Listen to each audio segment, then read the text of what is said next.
Okay, so before I start throwing out questions to our class, any questions or points of clarification regarding your first two pre-recorded lectures, Hurlbert, or any question regarding the scientific method?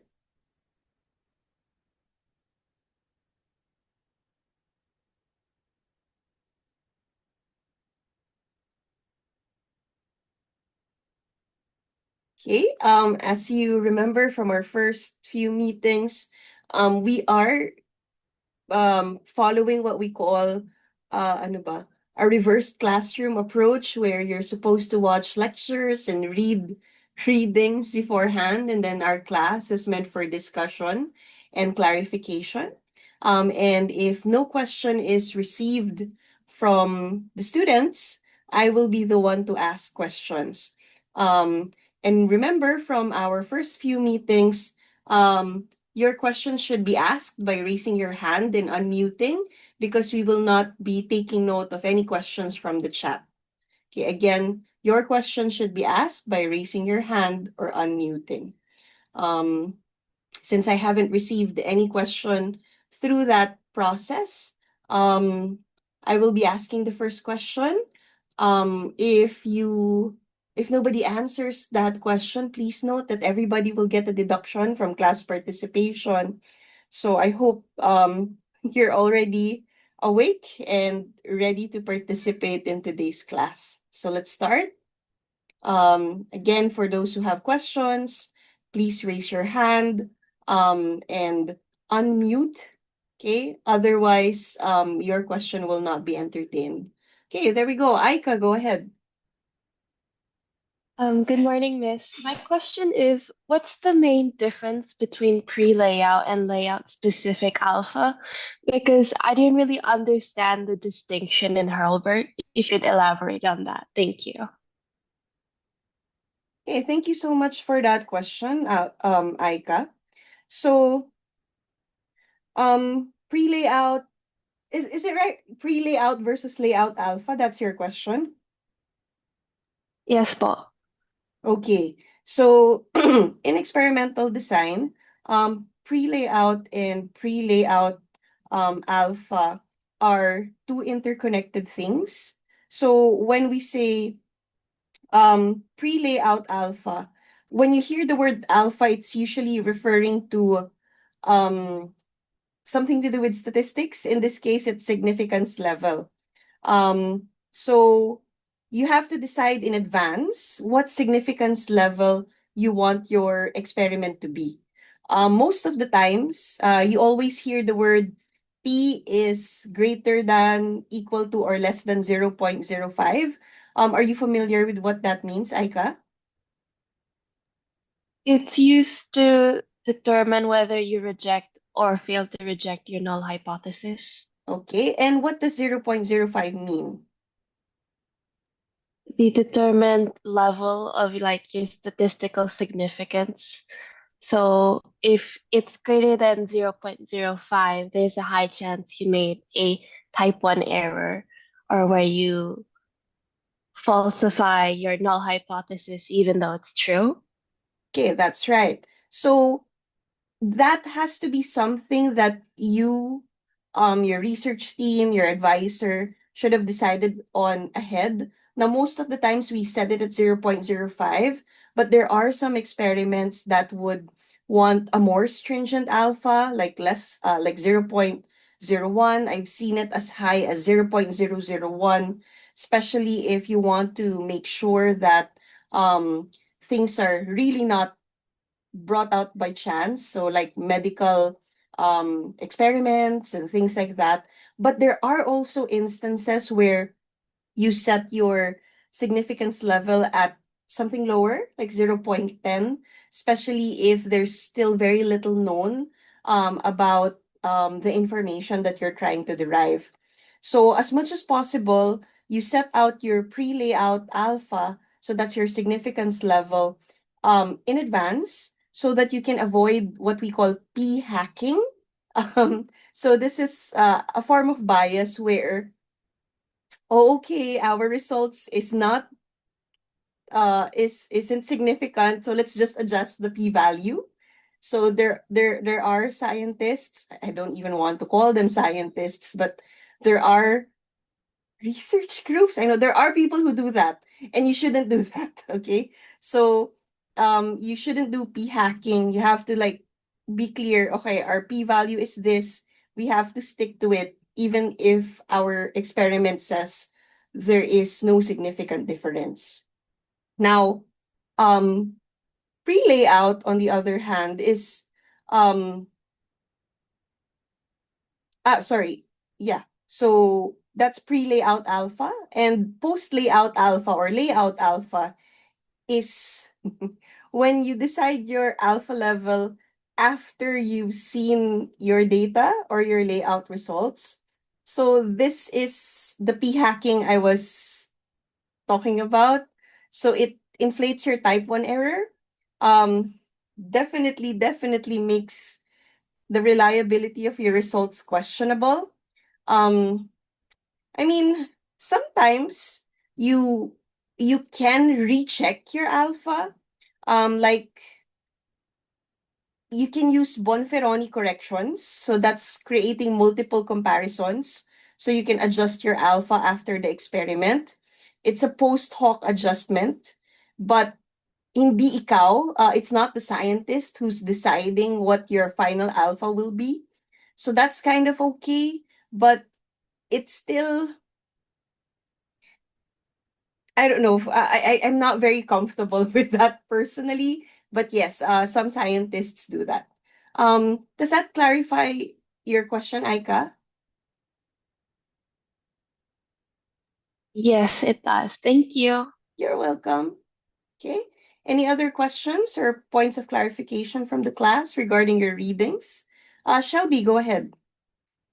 Good morning, Miss. I was just like a clarification on what exactly is the difference between randomization and interspersion, because like no matter how many times I read it, it just like won't go through my head. Okay, that's okay. It's definitely something that can be confusing for people. Um, so when we say randomization, try to think of it as assign how you assign your treatments. And you have to make sure that you minimize putting your own bias. In assigning your treatments. So you have to assign them by chance. Your goal here is to ensure that each unit, each sample, has an equal chance of receiving any kind of treatment. So let's say you have three treatments. When okay, remember from our previous experiment, I asked you to design an experiment where we want to test the effect of light on plants, yung direct, partial, and shaded. Randomization will make sure that each plant that we pick or that we plant on the ground for that experiment will have an equal chance of receiving any of those three possible treatments. An alternative example is if you're testing three fertilizers on pots, you randomly assign which pot would get that fertilizer. Interspersion, on the other hand, has something to do with spatial arrangement, how you physically arrange your treatments across the study area. So it's about how well your treatments are spread out, how well they're balanced. So your goal here is to prevent your treatments from being clumped, like puro tabi-tabi yung isang uri ng fertilizer or puro tabi-tabi yung direct sunlight, kasi that would confound treatment effects with location effects. So example, instead of putting all the pots that contain fertilizer A on one side of the field and then all the pots containing fertilizer B on the other, you intermingle them so that each treatment appears across the gradient. So the randomization is more of the assignment method. So depends on how you do your randomization, your randomization can result to good interspersion, but if your randomization process is bad, it can also cause bad interspersion. So randomization is how you assign. Interspersion is the product, the actual distribution in space. So what you need to remember is that good experimental design would require both. So again, you can have randomization without interspersion. So you just randomly assign treatments, but they end up clumped, which is not a good thing. If that happens, you have to re-randomize. But if for example, naku, pagod na ako na lang mag-a-assign para maganda yung interspersion. So you can have interspersion without randomization. You deliberately spread the treatments, but not randomly. But this can cause bias, whether consciously or unconsciously. So the best design really balances both. So you have your treatments randomly assigned, but you can re-randomize to make sure that the product is well interspersed. Does that help? Yes po, thank you. Okay, that's good. Any other questions from the class?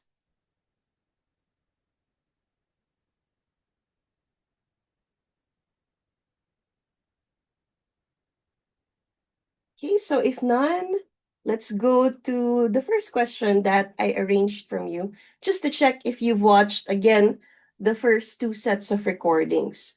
So how can the limitations of laboratory experiments, I think the one that was asked in the video was about temperature and humidity control, affect the ecological conclusions drawn from them?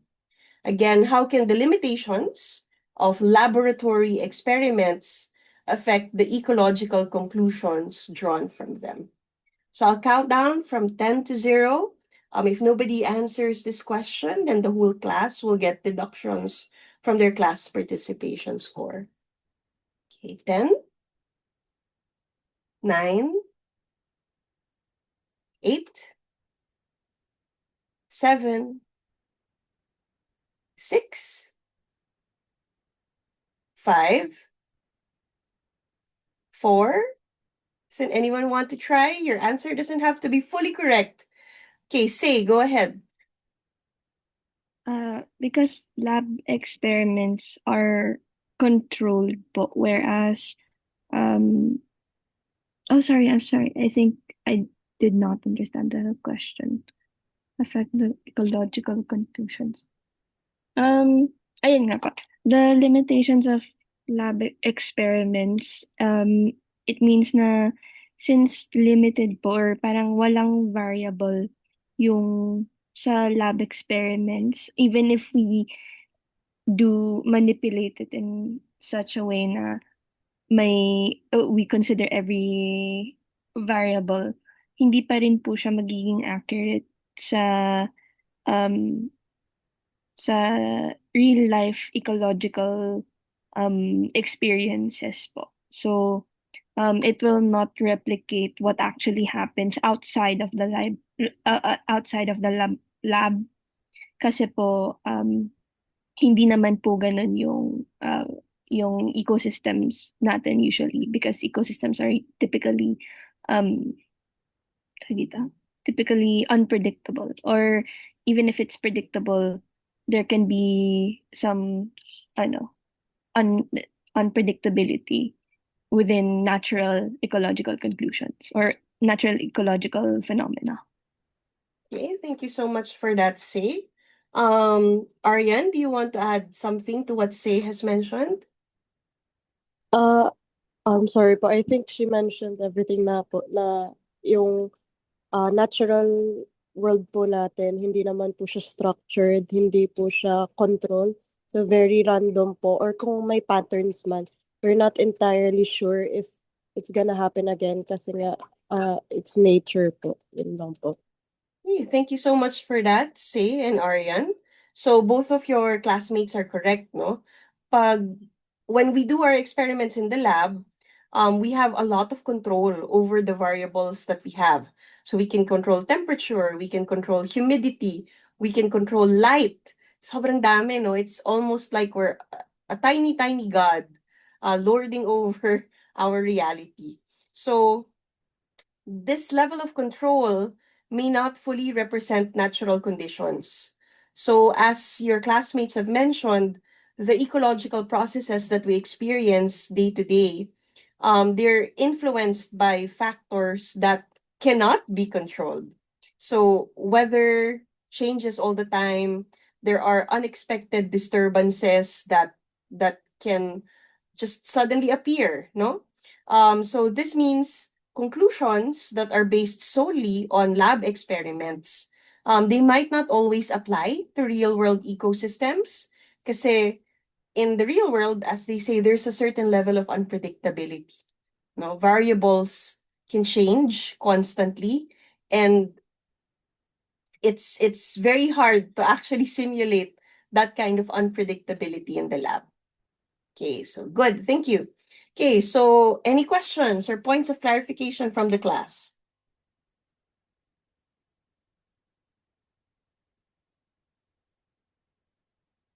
None for me po. Okay, if none, let's move on to the next question that I have for everyone. So you might have noticed from your readings or from the videos that there are different types of experiments, lab experiments, field experiments, etc. So what could be the possible impact of just relying on a single type of experiment when you're studying ecological phenomena? Okay. Anong mangyayari if umaasa lang tayo sa isang uri ng experiment pag nag-aaral tayo ng ecological events? Syra, go ahead. Hi, Miss. Am I heard po properly? Yep, very clear. Thank you. Okay, so if we rely po on only one type of experiment, so for example, lab, field, or natural, so yung conclusions po may be biased, so or incomplete. So if lab experiments lang po yung ginawa natin, yes, it has control, but as previously mentioned, it may miss natural variability and yung sinasabi po sa video na holism or yung full interactions ng species ng organisms. And then if field experiments lang po, yes, it can capture realism, but it is harder to control. So hindi po ma-isolate ng maayos yung variables like we want to gain accurate results. And then for natural experiments, large scale po kasi yung processes niya. So it lacks replication and true control. So yes, it has variability, pero hindi natin makokontrol yung variables na yon. So since ecology po is really context specific and context dependent, so depending kung ano po yung ginamit nating type of experiment, it could lead to limited generality. Yan po. Thank you. Okay, thank you so much for that, Zaira. So just to summarize what Zaira was able to describe to the class very, very well, if we rely on lab experiments only, we miss out on real-world complexities. If we rely on field experiments only, we remove our ability to control environmental factors. Whereas if we rely on natural experiments only, we remove the opportunity to create contrast through controls. So that's why usually we use a combination of these three types of experiments to generate conclusions that can be applied to a wider scale. Otherwise, if we just rely on one, we end up creating hasty generalizations that will not necessarily hold up to scrutiny. Hindi talaga siya totoo. Pag inaral mo pa siya ng mas malalim, biglang, okay, oversimplified pala yung mga bagay-bagay. Okay? Questions or points of clarification regarding the types of experiments, perhaps?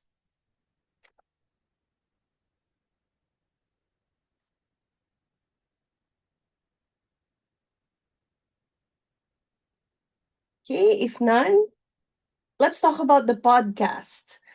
So one of the things that we asked you to listen to is a legit podcast that uh, Sir Al was interviewed in. It was so fun kasi during the time that was recorded, podcasts were still rare. Ngayon kasi parang lahat na ng tao yata may podcast eh. So nung time na yun, super cool. Like, wow, Sir Al, that's a podcast. But yeah, in that podcast, the team was preparing for coral spawning. And if you listen to it, parang almost everything that could go wrong went wrong. So based on that, why is it important for us to do preliminary sampling or observations, especially when we're doing ecological restoration projects, conservation projects, etc. So ano yung importance ng preliminary sampling or observation? Okay. Especially in the context ng coral spawning. Erin, go ahead. I think it is important po na mag-preliminary sampling kasi it will give you an idea kung ano po yung current condition ng reef, kung ano po yung mga main problems and factors na nakaka-apekto po dun like bleaching, for example, or pollution. And this kind of information helps the researchers po themselves para makapili po ng mga right methods kung ano pong gagawin para maka-help po sa coral reef rehabilitation and makaset din po ng realistic goals and lastly to focus on areas po kung saan po dapat mag-focus yung restoration. And kapag po kasi wala yung step na to, yung preliminary sampling, mahihirapan po tayong like for example, meron pong instance na baka masayang din po yung oras natin and yung mga resources and strategies po na gawin natin hindi po mag-work if this step is skipped po. Okay, thank you for that, Erin. Jill, maybe you'd like to add something? To add on lang po, aside from figuring out paano po yung treatment plan, it can also help like see in advance what could actually be harmful towards the sample po. Like taking the podcast po for example, since things went wrong, if they did the pre-sampling po, they could have seen in advance that that would have gone wrong po and they could have changed their plans accordingly instead of it going wrong po when they were already doing it po. Okay, thank you for that, Jill. How about you, Kyle? Anything else you'd like to add? Hi, Miss. Doc. Sorry, na-mention na din po. Pero to add po, I think it's important because it gives data din po and proper methods. And it helps ensure reliable and accurate results. Yun lang po. Okay, thank you so much for that, Kyle. So, for those of you who haven't listened to the podcast, please listen to it. But, yun nga, yung coral restoration team, just a teaser, they faced issues like, I think they missed the right spawning night for the species that they were targeting. And I think they also had the wrong equipment for the species that actually spawned nung gabi na nandun sila. So imagine nyo, gabi yan, a lot of them are foreigners who traveled to the Philippines to do experiments for that specific event that doesn't really happen all the time. So, sayang kasi if they had done preliminary sampling, kunwari, tinrack muna nila yung spawning patterns over different nights. O kaya, tinest nila yung gear nila in advance. They might have been actually better prepared for what happened on that evening itself. So, these early steps, yung preliminary sampling, sobrang underappreciated siya ng mga students kasi feeling nila, wala na, go, go, go. Pero actually, sobrang important nila para hindi masayang yung resources, yung oras nyo. Kasi, yun nga, pag experiment na agad, wala pang practice, wala pang gathering ng important info, you can actually end up with a completely failed experiment. So, the doing preliminary observations helps you make better decisions. It increases the chances also na sumakses ka. So para sumakses, kailangan natin ng preliminary sampling or observation. Okay? Okay, any questions or points of clarification? Even just curiosity questions. That would be allowed or interesting also. Angelina, go ahead. Miss, about po sa podcast, it was mentioned po na millions of coral eggs and sperms were released into the water. Pero how do they actually find each other po in such a big ocean? And bakit po need to collect spawn if it's already happening naturally? Hindi po ba mas okay yung natural fertilization? Okay, that's a very, very good question, no? So how do coral eggs and sperm find each other in the wild, no? So external fertilization siya. So yung ginagawa ng coral, ang tawag dyan ay broadcast spawning. So every time lumalangoy kayo ngayon sa dagat, ingatan nyo ha, huwag niyong lulunukin yung tubig kasi wow, delicious. De joke lang. But seriously, ocean water, very, very nutritious, no? So the corals, they release their eggs and sperm into the water column, usually at the same time, may synchronicity siya, and in a very, very massive scale. So how do these gametes find each other? So since they're being released at the same time, um, there's a higher likelihood or a higher probability na magkabanggaan sila. So parang, okay, sumakses, ganyan. So para ma-make sure na tama yung timing, it's usually linked to the lunar cycle, yung time ng sunset, yung temperature, tsaka yung tides. Apart from that, they're naturally buoyant, so they float. So when they float, it means that they will go to the same location in the water at around the same time. So again, mas mataas yung likelihood na magkikita sila. And then there are also some species that package their eggs and sperm in bundles, like buy one, take one, de joke lang. So when these bundles, when they break apart, magkalapit na already yung eggs tsaka yung sperm. So this reduces the need for the sperm to look for the egg. Yung eggs then, usually ng mass spawners, they have the ability to release chemical attractants. So parang pheromones sa higher animals. So they release chemoattractants in the water. And the sperm are able to detect this and swim towards those signals. So this process is what we call chemoattraction. And this helps ensure that sperm of the right species find the right eggs. Kasi minsan, iba't ibang species yung nagsaspawn at the same time.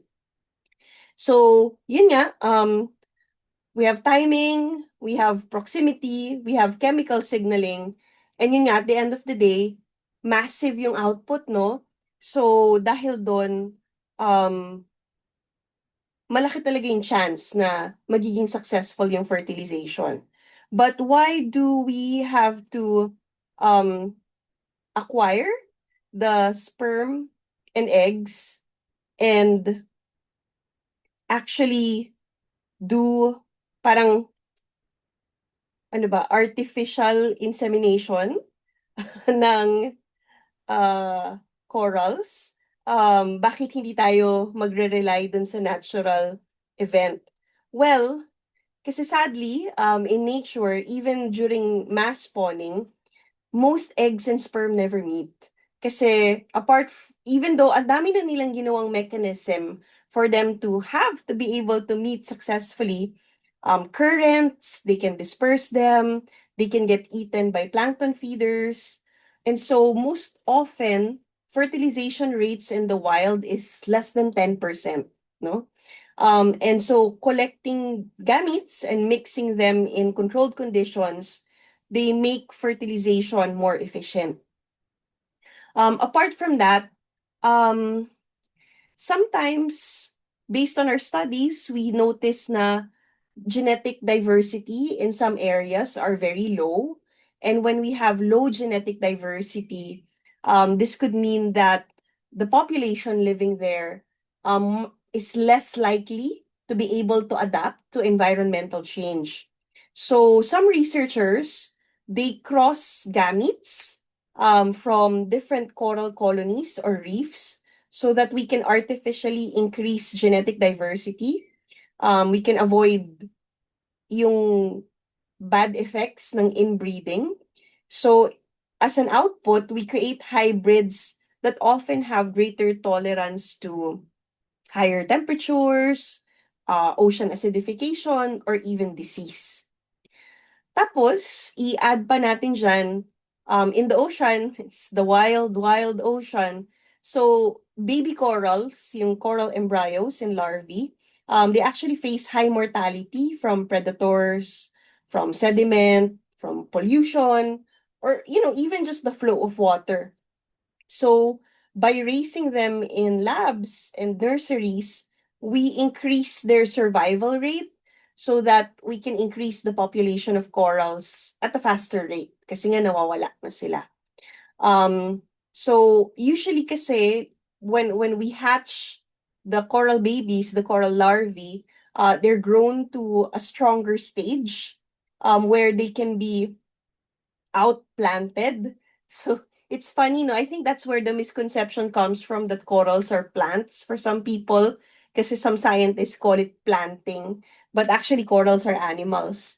But once we have colonies in the lab, we can place these colonies onto degraded reefs. So this gives them a much better chance of survival compared to if nadala lang sila ng tubig dun sa lugar na yon, tas nakain pa sila ng ibang fish and so on. So we usually do artificial insemination in corals or controlled fertilization so that we can maximize fertilization rate, um, enhance genetic diversity, and then protect the very, very vulnerable early life stages. So it's really more of a conservation action because of the situation that we're in now. Okay, so does that answer your question, my dear?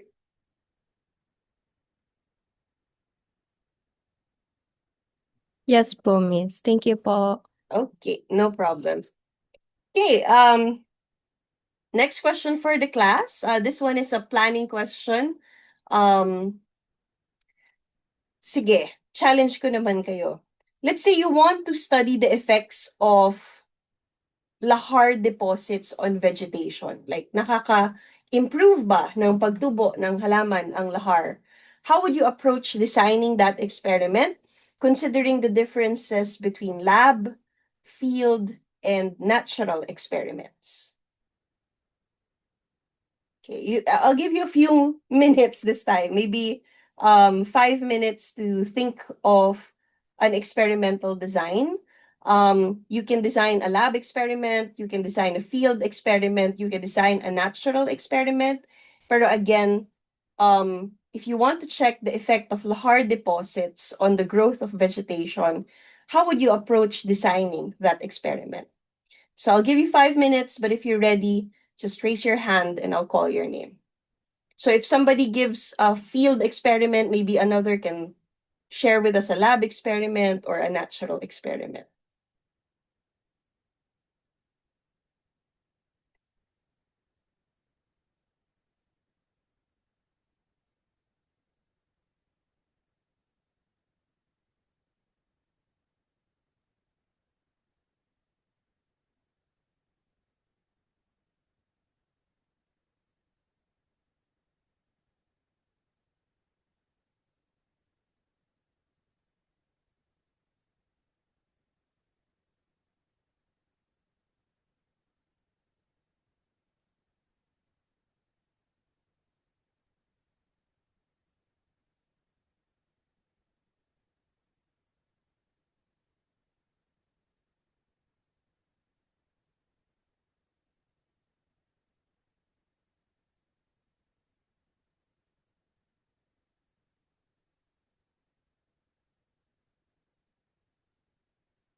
Go ahead, Mai. Hi, Miss. So, can I go into two perspectives as to my parang logical thought process? Go ahead. So I initially thought, what if we do a field experiment?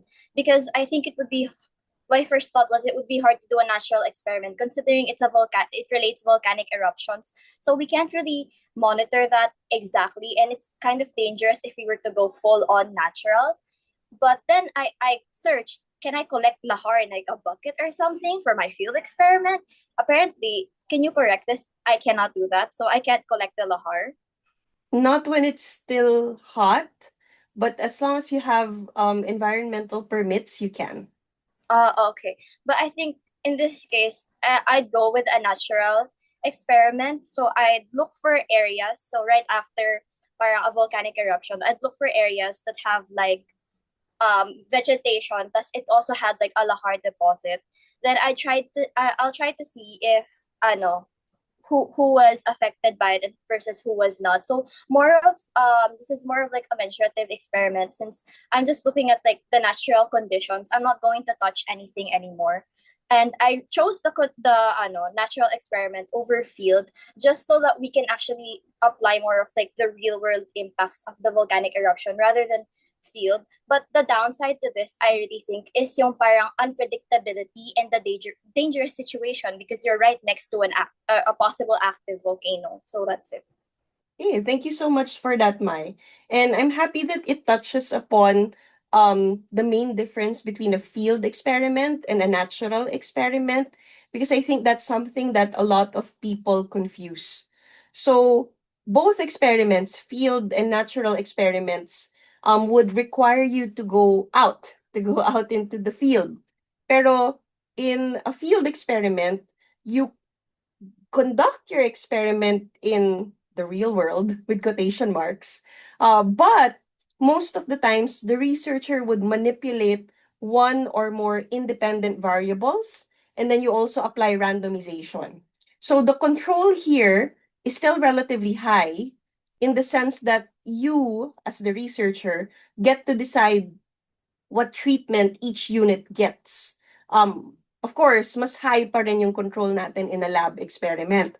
So, example, let's say in a mangrove forest, you randomly assign plots to receive added nutrients versus no nutrients. And then you measure the growth of plants, the growth of animals, and so on. A natural experiment, on the other hand, takes advantage of a naturally occurring event or variation that approximates random assignment. So you don't manipulate anything as a researcher. So your control here is very low kasi the treatments are not even assigned by you. The treatments are assigned by nature or an outside force, not the scientist. So, kunwari, bumagyo. After a typhoon, you notice that merong mangrove areas that are damaged and there are mangrove areas that are not. You can then compare, let's say, recovery rates, you can study crab population sizes in affected versus unaffected areas. You were not the one who made the storm happen. You were not the one to decide which areas would be damaged and which are not. You just observe the natural contrast. So in this case, if for example you're going to do a natural experiment, you can compare vegetation in areas affected by recent eruptions compared to those, let's say, in older dormant volcanic regions. So this would allow you to observe how vegetation recovers or adapts over time in a natural setting.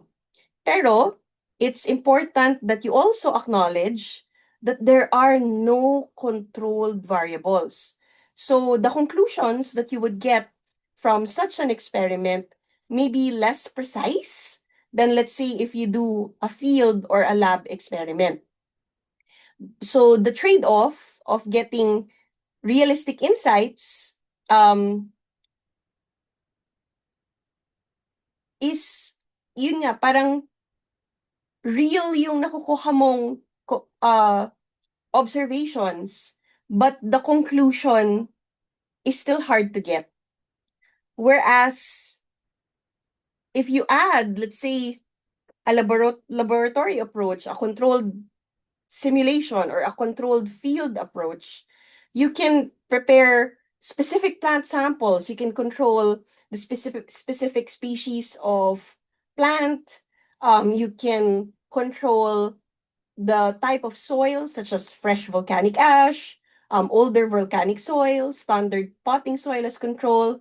You can set up your treatment groups. You can control light, temperature, humidity, and watering conditions. And then you can track plant growth. You can track photosynthetic ability, root development, and so on. So if you combine both approaches, you'll have a better picture of how specific variables can affect plant growth, and then how you can observe these things in a natural setup. So kaya mas maganda talagang combination. Alfie, you have a question? Yes, Miss. Hello po. N02.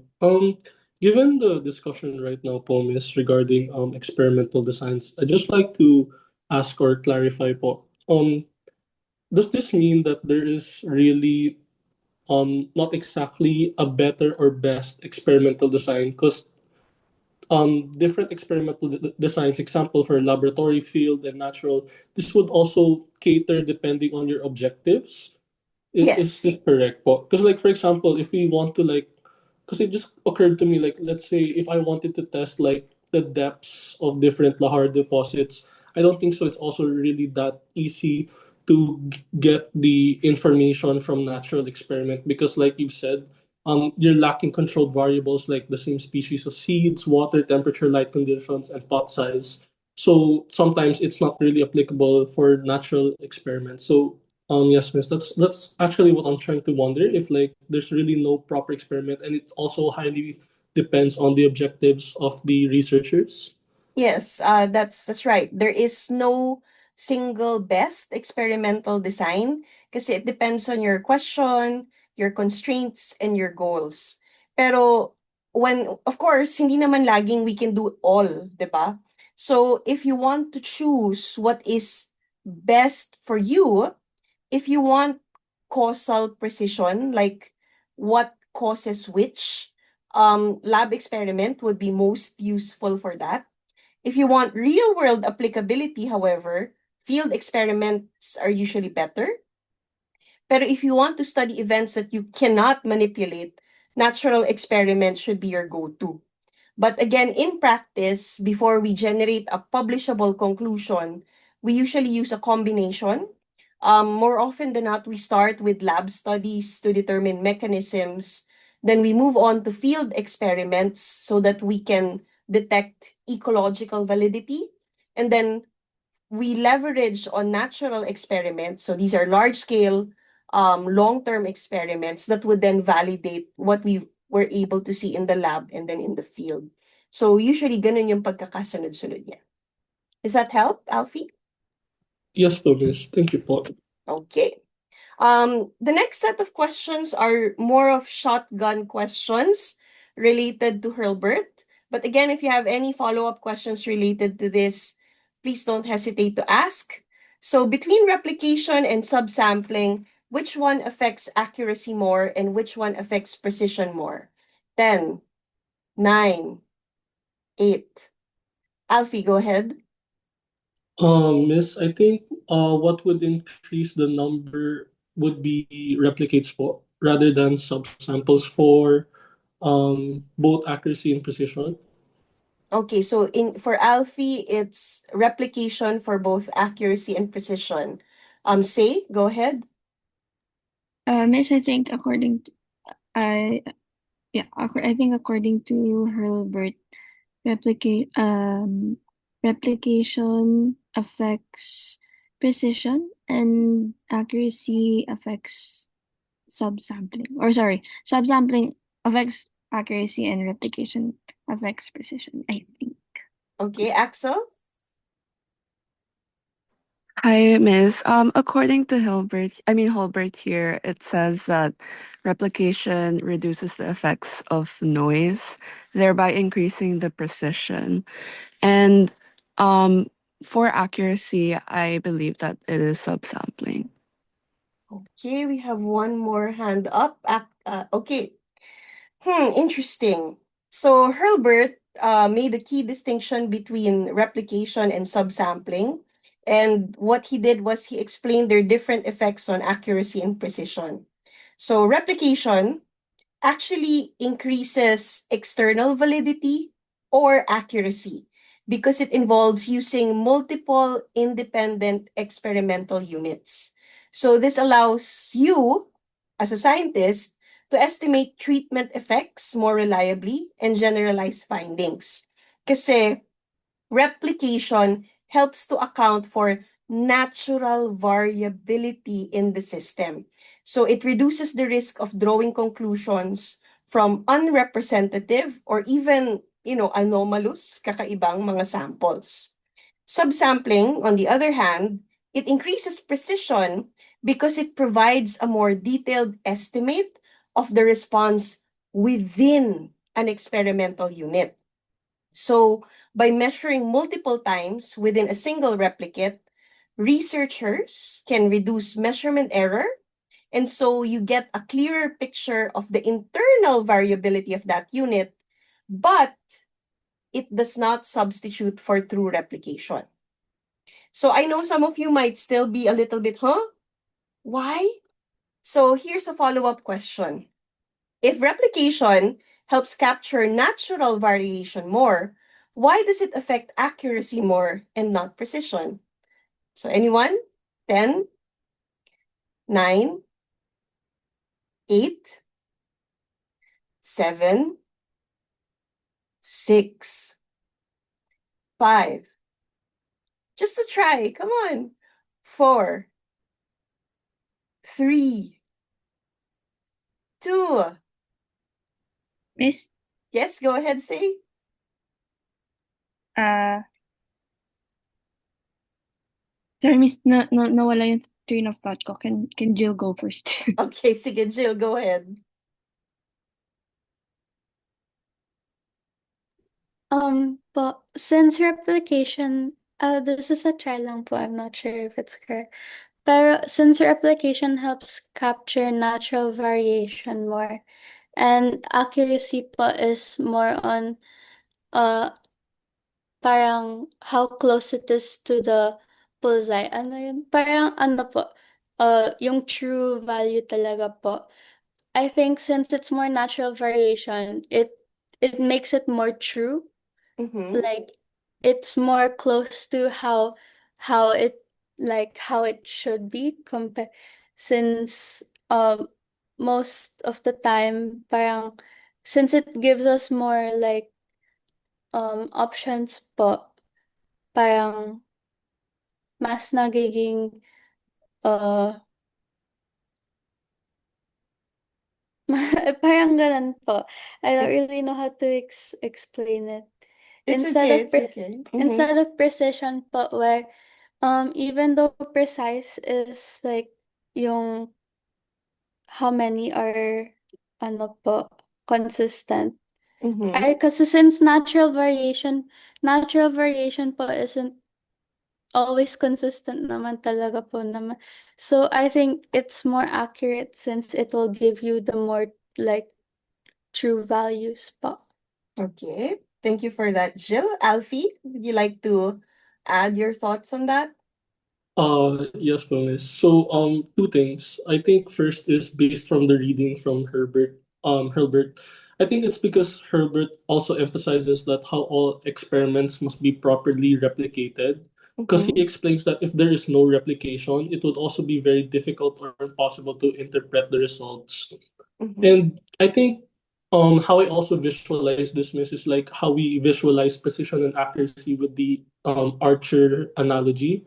Mm-hmm. So thinking about it, why replication is kind of better, I think it's because, for example, if I was to have like five archers, like multiple archers, it can capture like variation across those archers, right? Like I can Mm-hmm. easily average them, and they're more likely to hit like the bullseye, which would be the accuracy.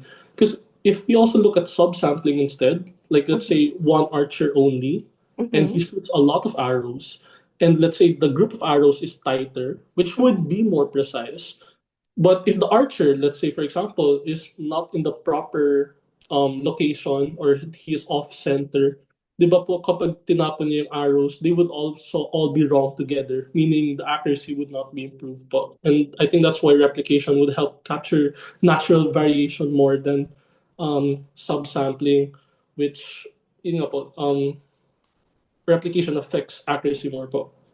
If Okay. I'm not mistaken with that analogy. Okay, thank you so much for that, Alfie. Very useful. Ella, go ahead.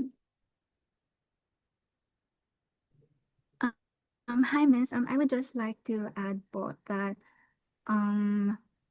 replication is more on accuracy because yun nga po, it captures true treatment variability. And my main answer po is that it doesn't focus on precision because you can be precise, but you can be precise on the wrong answer. Yun lang po. Okay. And lastly, for this one, Mai, go ahead. I think we can also like reiterate the definition of replication and subsampling to answer this question. So if we were to have like a pond of fish, to get a replicate, you get that that pond of you have two ponds of fishes. So you would get a fish from both of those. Pero if it were if it were a subsample, one pond, you'd collect multiple fish from that exact same pond. So technically, if you were looking at the subsample, it came from the exact same pond, and all of those fish aren't independent of each other. They were affecting each other. So they would actually be precise in a way that they would have possible close measurements to each other. But if you were to look at that individual fish that you took from the two different ponds, then there's a possibility that they could have a natural variation because they're from different ponds. Like the other pond could have had more sunlight to it, while the other pond could have been in the shade rather than ano. That's why I think it focuses more on the accuracy, like the true value. Okay. Thank you so much for that, Mai. So to reiterate what your classmates have said, basically, replication is about natural variation between experimental units, so between archers, between ponds with fish, between coral patches, etc. While subsampling is about variation within a single unit. So fish within the same pond, how a single archer would shoot his arrow. So accuracy is about how close your estimate is to the true value, the true population mean. So if you only use one experimental unit per treatment, your estimate could be biased. So this is not necessarily because your measuring tools are wrong, but because the unit you happen to use might not represent the bigger population. So replication allows you to sample across the natural variability of the system. So this helps to average out the biases of individual units. So your treatment effect estimate is more likely to reflect the true mean. So replication helps you correct for sampling bias, and therefore it improves accuracy. But precision, on the other hand, is about how consistent or narrow your estimates are. So subsampling has the ability to reduce the noise in your measurement of each unit. That's why it increases precision.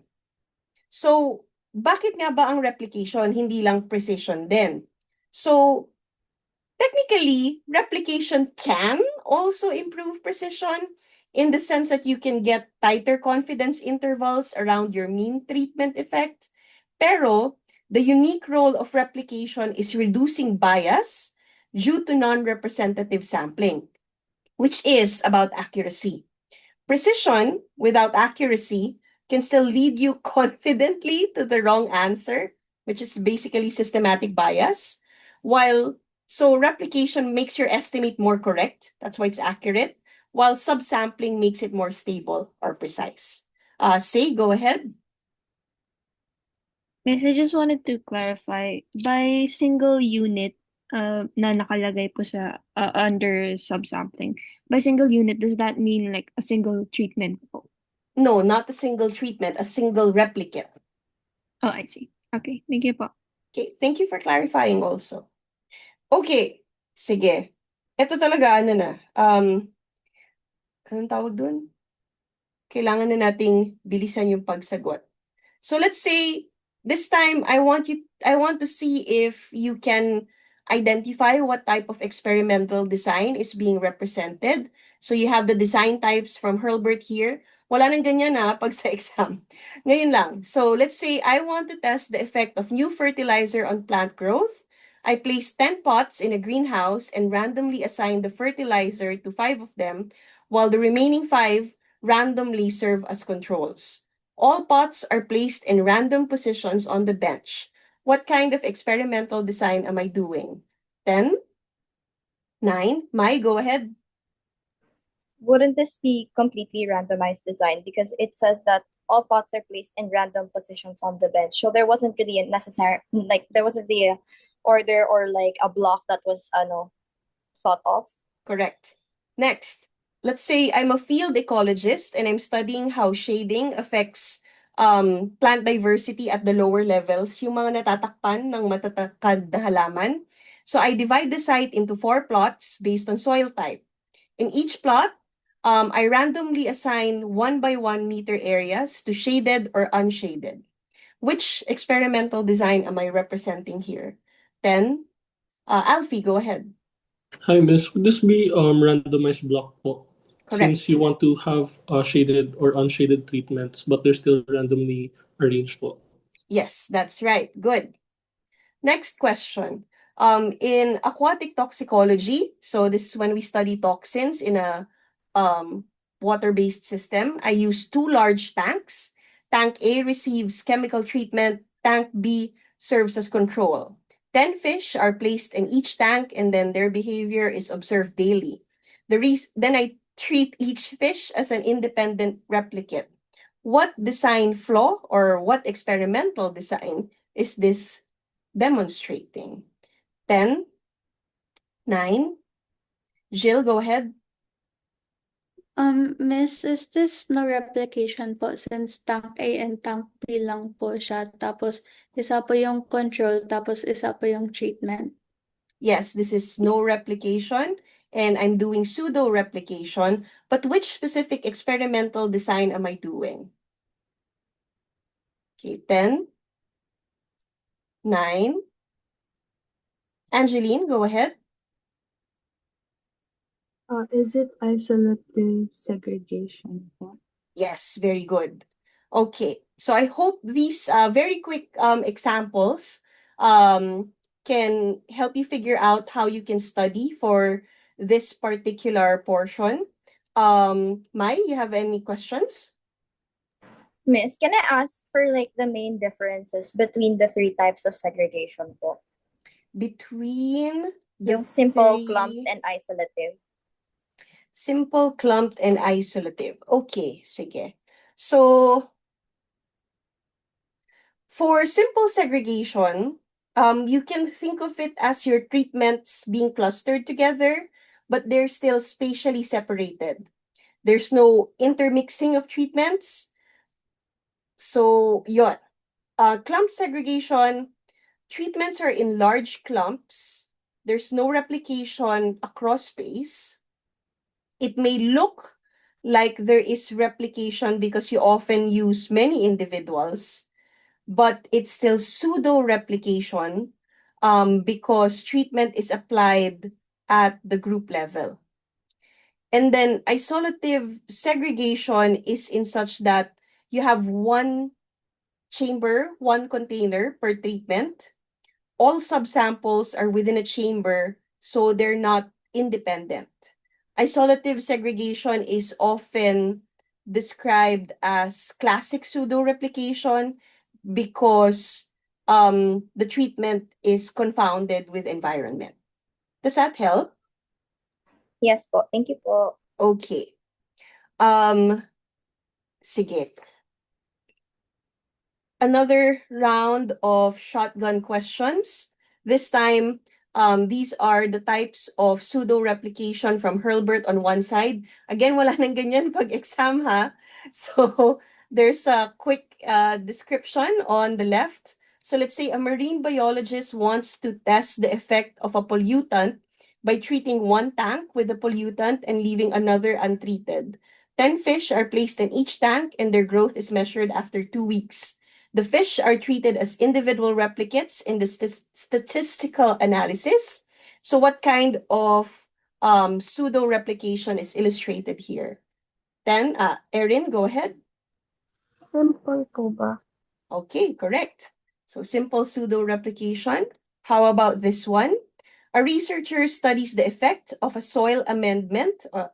Maglalagay ka ng additive dun sa soil on plant growth using 4 plots. So you have 4 plots, 2 plots are used per treatment. Each plot has 10 plants. After collecting growth data, she averages the 10 plants per plot and compares the 2 treatment means using a t-test. What pseudo replication is this? Aika, go ahead. That would be sacrificial pseudo-replication. Okay, very good. Next. An ecologist applies a herbicide to a forest plot, so it kills grass and usually small non-woody plants, and measures plant diversity monthly for a year. She treats each month's measurement as an independent data point when comparing diversity before and after treatment. What type of pseudo-replication is this? Mai, go ahead. Temporal. Okay, very good. So again, this is one way for you to study the different kinds of pseudo replication. You can create situations that you can ask each other, and then another person would tell you what kind of pseudo replication it is. Okay. So before moving forward to the instructions for your homework in our last 10 minutes, just want to remind everybody that we are not here to prove things. Our goal is to disprove all possible explanations until we are left with the one that is most likely. So this portion that we're moving forward is to allow you to create your own mensurative or manipulative experiment. So just an overview, mensurative experiments focus on making measurements at specific points in space and time without, again, ito yung key difference, without imposing any experimental treatments. So in these experiments, usually it's space and time or species of plants or whatever. The natural variation that you're seeing are the treatments, and all experimental units are treated equally. But if you contrast it with manipulative experiments, this involves the application of 2 or more distinct treatments where different experimental units receive different treatments. So these treatments are assigned randomly and interspersed across space and time so that you can minimize bias. Unlike mensurative experiments, manipulative experiments actively impose experimental factors to observe their effects. So because of this, in both kinds of experiments, you can actually encounter confounding variables. So this could be non-demonic. So when confounding variables could be non-demonic intrusions. So they introduce unwanted influences that can affect the outcome of the experiment, but they are not the focus of the study. So they're actually a type of external factor. So they're uncontrolled or unmeasured that can bias results, similar to the way non-demonic intrusion refers to external factors that interfere with the experiment. So proper experimental design can help control for confounders. But you can also have issues in terms of non-random sampling or assignment. So this could be related to experimenter bias or lack of true replication. So non-random sampling or assignment occurs when experimental units are not randomly selected or assigned. Again, this leads to bias because your decisions unintentionally influence the outcome. And so you end up having no true replication because treatment groups are not adequately randomized or independently replicated